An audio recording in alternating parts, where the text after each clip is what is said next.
भवन्तु सब्ब मंगलम रक्षन्तु सब्ब देवता। 14 अक्टूबर भारत के समकालीन इतिहास में अत्यंत महत्वपूर्ण है।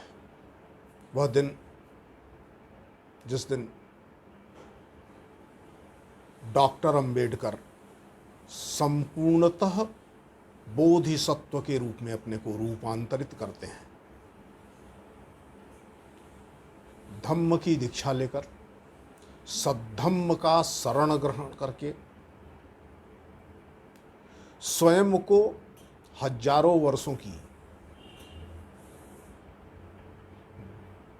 बद्ध जड़ताओं से मुक्त करते हैं और अपने साथ लाखों लाखों लोगों को उस मुक्ति के मार्ग पर चलने का पथ प्रशस्त करते हैं।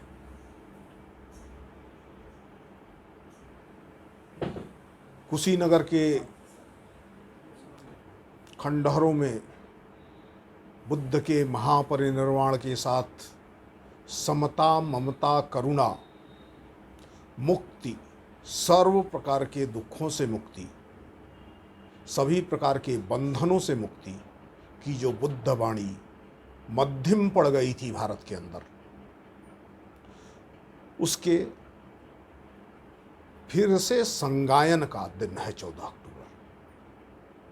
यह धर्म परिवर्तन नहीं है, धर्मांतरण नहीं है, अपितु सद्धम्म की स्वीकृति है।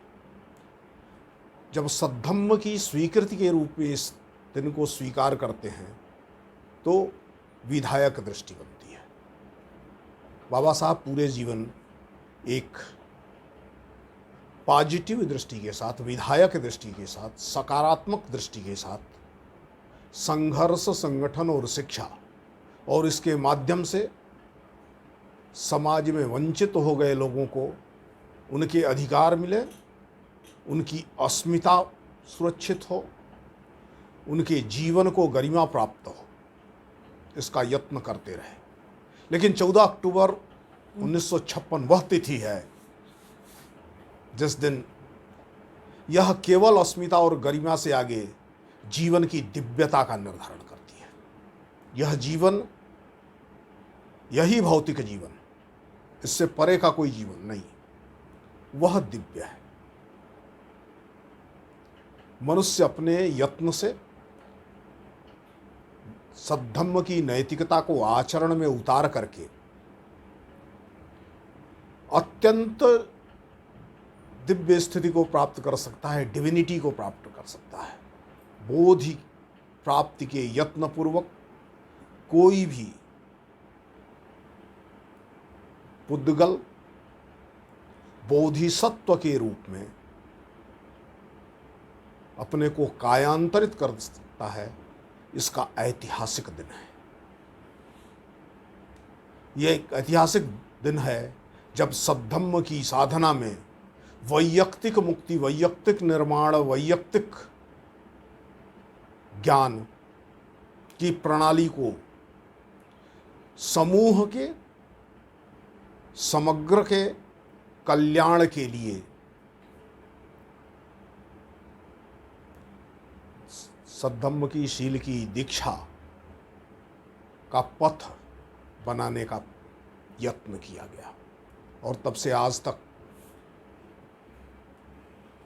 इस देश में करोड़ों लोगों ने बुद्ध के रास्ते का अनुसरण करते हुए स्वयं संबुद्धत्व की प्राप्ति के यत्न किए हैं। नैतिकता पर आधारित और ज्ञान से परीक्षित जीवन व्यवस्था को स्वीकार करते हुए, जीवन प्रणाली को स्वीकार करते हुए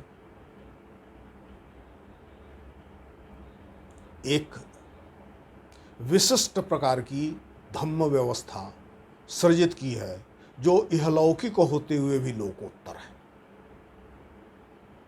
जिसमें स्वर्ग और नरक जैसी अवधारणाओं के लिए कोई स्थान नहीं है, किंतु मनुष्य अपनी स्वतंत्र चेतना, स्वतंत्र बुद्धि और नैतिकता पर आधारित अपने यत्नों के आधार पर इस धरती को स्वर्गीय बना सकता है।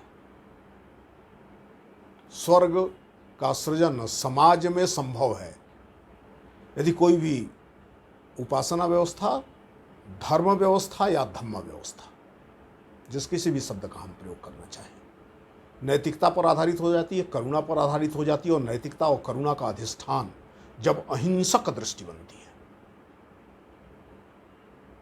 तो हमारा परिवेश स्वर्ग सा हो जाता है। अहिंसक दृष्टि ही सभी प्रकार के शोषण से मुक्ति का एकमात्र रास्ता है। बाबा साहब जब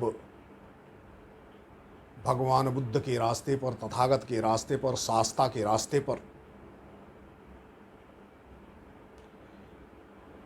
चलने का और अपने लोगों को चलाने का अभियान प्रारंभ करते हैं तो उसके पीछे की दृष्टि यही थी कि एक ऐसा धर्म चाहिए जिसमें व्यक्ति को युक्ति पर आधारित, स्वतंत्रता पूर्वक, स्वयं के बोध से स्वीकृत जीवन प्रणाली अपनाने का और उसमें निरंतर परिष्कार करने का अवसर प्राप्त हो सके। 14 अक्टूबर धर्म के संस्थानों में व्यक्ति निर्मित, शास्त्र निर्मित, व्यवस्था निर्मित, अवतारवाद निर्मित जो जड़ता है उसके निषेध का एक प्रस्थान बिंदु है। यह निरंतरता पूर्वक यत्न की याद का भी दिन है। एक दीक्षा से दुनिया नहीं बदलती है, लेकिन एक दीक्षा से दुनिया को बदलने का आरंभ तो होता है। और यह आरंभ जब निरंतरता को प्राप्त होता है तो परिवर्तन होता है। इसलिए 14 अक्टूबर की याद करना, बाबा साहब के सामान्य तौर पर धर्म परिवर्तन को याद करना लोग कहते हैं। मैं ये कहूँगा बाबा साहब के द्वारा सद्धम्म की दीक्षा और सद्धम्म की दीक्षा लेने और सद्धम्म की दीक्षा देने के दिन के रूप में याद करेंगे जब, तो सद्धम्म की दीक्षा के पथ पर लाखों लाख, करोड़ों करोड़ों लोग प्रतिवर्ष और आएं, इसकी आशा बनती है, इसका विश्वास बनता है।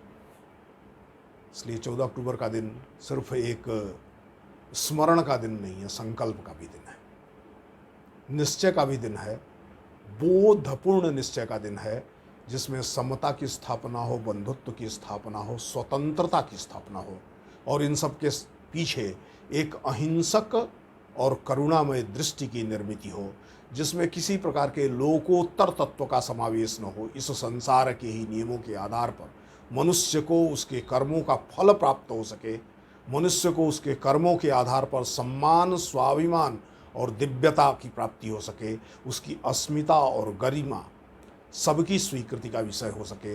यह रास्ता 14 अक्टूबर से भारत के इतिहास में प्रारंभ होता है। इस ऐतिहासिक दिन के लिए मैं आप सबको शुभकामनाएं देते हुए अपनी बात को पूरा करता हूँ।